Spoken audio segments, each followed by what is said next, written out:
So, Joseph, tell me about this show, Blood and Money. I am so excited about it, and I cannot wait to see the reaction of it. How are you involved, and what can you say about the show?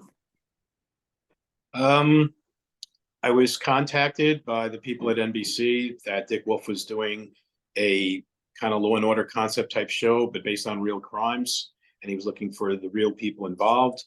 And John Lewin, the DA that prosecuted Robert Durst out in Los Angeles, who I became really close with, he was going to be doing the show also. So when they asked me to join be on board, I said absolutely. If John's on, I'm on, and that's how we got started. Nice. And what is Love and Money? Love and Blood and Money. I can speak today. It's Friday. Blood and Money, exactly. So, what kind of cases it cover, and what can we expect to see exactly? Because I'm excited.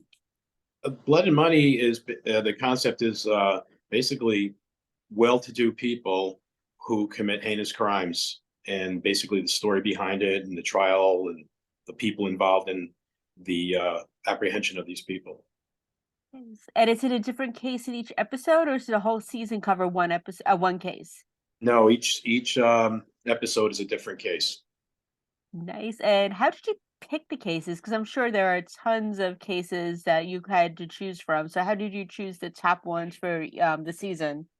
Well, I wasn't involved in the picking of the cases. I was involved in the arrest of Robert Durst, and that trial just concluded last year. So I guess it's still talked about, and they figured they'd open up their show with this particular case, and that's why they contacted me, because I was the detective that was investigating the death of Robert Durst's first wife, Kathy, here in Westchester County.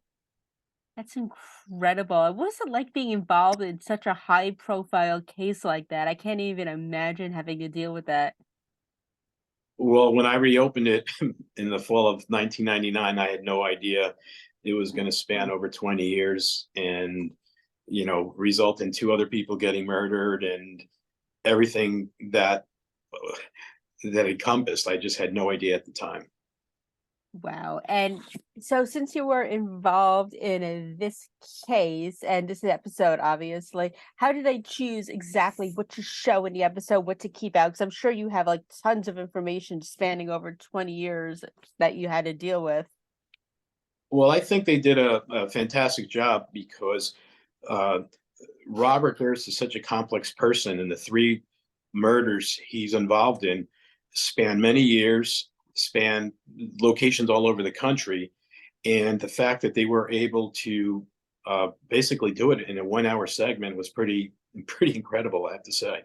Yeah, I was gonna say, like, how do you get all that in an hour? Because there's so much. I mean, I've watched the case for years. I've been following it for so many years because I'm into all that kind of stuff, and I can't imagine how you put it in. They put it into 1 hour. They they did as I said, they did a really good job. I mean, the Jinx on HBO, that took 6 episodes to cover this story, and this Law and Order offshoot, Blood and Money, was able to basically do it within an hour, and that's not even counting the commercial. So I thought they did a really good job. Nice. And when you were involved in the case, what is the most shocking thing you learned without giving too much away in case it's on the show? Probably the most shocking thing was um, I was planning on interviewing Susan Berman because she was very close with Robert Durst, but I didn't want her to know that I'd reopened the case because she was very loyal to him. And shortly before I was going to fly out to Los Angeles to interview her, she's found murdered. And that was basically a gut punch because she was going to be an important witness in my case. Oh my God, I can't even imagine what that felt like for you, for her. I can't. That's so sad and so tragic, and that's so horrible. And is there something that they're not showing on the show that you wish they would have? Um, as I said, it was only a 1 hour program, and there's so much they could have. But I think considering the time they had, they did a pretty good job. Wow. And I know that you have experience with this particular case, but are there any other cases that throughout your career that absolutely stuck out for you that might be in another episode if they choose to add another one? There's a couple. I've talk to them about, and we'll see what happens. But by far, this was the most time consuming and complex and emotionally draining case I've ever worked. I can't even begin to imagine. So when you work on a case like this, like how do you let go of all of it and like step away from it when you go home at the end of the day? I've always been curious about that. Um, I always joke that I guess it's a gift because when I left work behind. I didn't take it home with me. That's amazing, because I can't even imagine, especially dealing with somebody as intense as this case. Yeah. Yeah. So what are you working on now? You have anything else for in the docket, or are you just enjoying life? I retired about a year ago, and I'm spending time with my two aging dogs who are sitting on either side of me right now, and getting better at my golf game now that I do have the time, and doing a little security work, little consulting work. So everything is going according to plan right now. Nice. And how come your dogs don't want to be a part of the interview? They're both laying on either side of me, waiting for this to be over so they can go outside and run around a little bit. Nice. What kind of doggies? I have two rescues from South Carolina. I have a hound mix and a border collie mix.